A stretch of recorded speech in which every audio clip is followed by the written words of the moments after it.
안녕하세요. 마인드성형외과 이강우입니다. 오늘은 이제 수술 받고 나서 주의하실 부분, 관리를 어떻게 하시고 어떻게 생활하실지에 대해서, 수술이 잘 되는 것도 중요하지만 수술 후 관리가 굉장히 중요한 부분이거든요. 수술 후 주의사항에 대해서 제가 설명드리도록 할게요.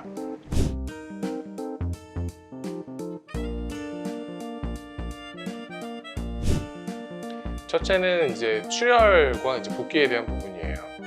수술을 하게 되면 이제 보통 2, 3일째가 가장 중요한 시기라고 보는데, 피가 안 나던 곳, 피가 멈추던 곳에서 피가 갑자기 날 수 있는 가능성이 있어요. 이거는 이제 지연성 출혈이라고 합니다. 대개는 혈압이 확 올라가는 이런 행동들, 뭐 무거운 걸 갑자기 들거나, 갑자기 힘을 확 주거나, 뭐 웨이트 같은 운동을 하거나 이럴 때는 혈압이 갑자기 우리 얼굴이 빨개지면서 혈압이 막 올라가죠. 이런 일체의 것들을 하지 않는 게 굉장히 중요해요.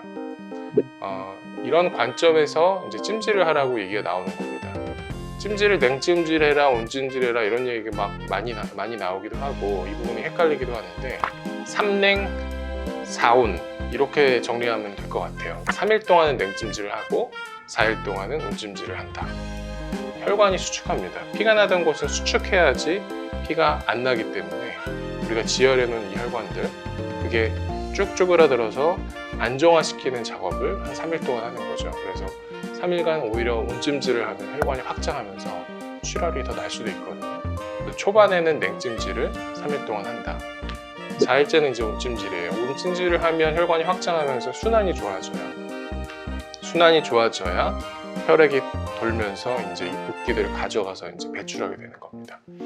계속 누워있는 게 좋지가 않아요. 왜냐하면 계속 누워있으면 이제 혈액순환이 정체되기 때문에 오히려 혈액순환이 떨어지거든요. 그렇기 때문에 초반부터도 가볍게 걷고 산책하는 것들이 혈액순환을 빨리 해주기 때문에 붓기 빠진 데 도움이 됩니다. 그래서 3일 이후 4일째부터는 가벼운 산책 이런 거를 계속 해주시는 게 빨리 붓기가 빠지는 방법이고, 잘 때도 머리를 좀 높게 해서 주무시는 게 붓기를 훨씬 빨리 빼는 방법이에요.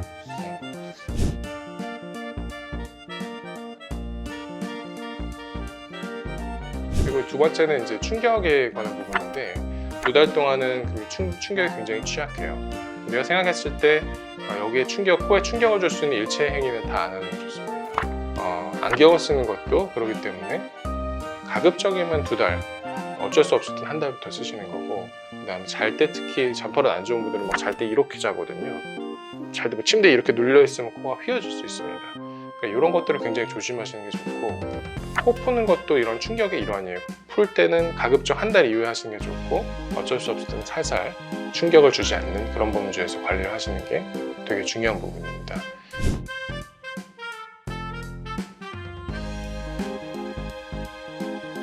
그 다음에는 이제 술과 담배, 제가 정말 중요하게 생각하는 부분입니다. 이 흡연하는 분들은 이제 흡연을 멈추는 게 되게 힘들다는 건 아는데, 이제 특히 코 수술 같은 경우에 이제 보형물이 들어갔으면 염증이 생길 확률이 있는 거거든요. 그게 초반에 항상 결정이 좀 많이 돼요. 그게 안정화가 되는 경우에는 사실 보형물에 대한 그 염증의 확률은 사실 굉장히 낮아집니다.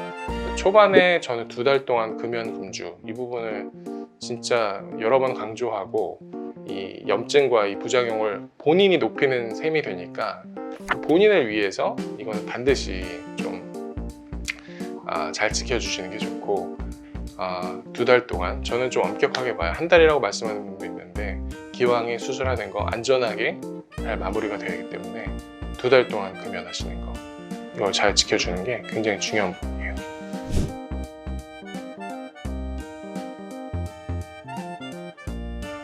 그리고 염증이 어떻게 발생하고 어떻게 관리하는지를 잘 아셔야지 이게 큰 문제로 번지지 않을 수 있습니다. 첫 번째는 아픈 거, 두 번째는 빨개지는 거, 세 번째는 열감이 생기는 거, 네 번째는 울컹거리면서 갑자기 부어오르는 겁니다.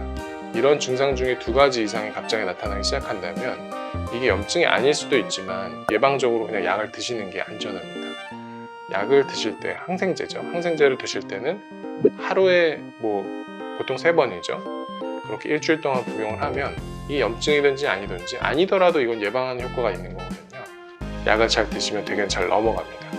방치를 해둔 문제이기 때문에 이걸 잘 알고 대처하시면 훨씬 더 관리가 잘 될 것 같아요.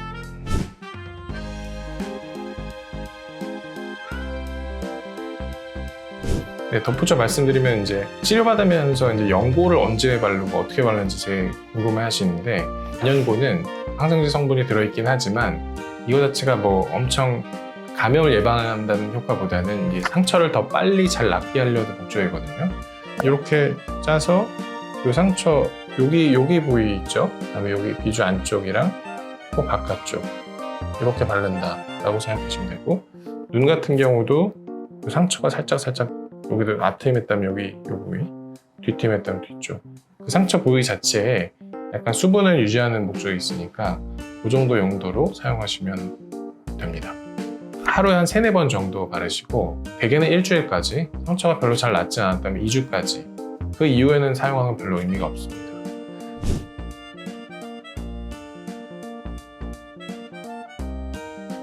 그리고 우리가 수술을 하게 되면 보통 2-3개월 동안 섬유화라는 과정이 자연스럽게 생겨요.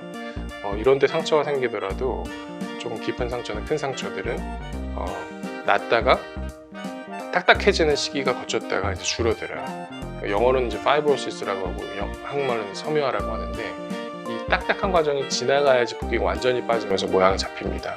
딱딱한 느낌들은 자연적으로 생길 수 있는 거기 때문에 걱정하실 필요가 없고, 그게 빠지면서 모양이 점차적으로 완성된다고 보시면 돼요.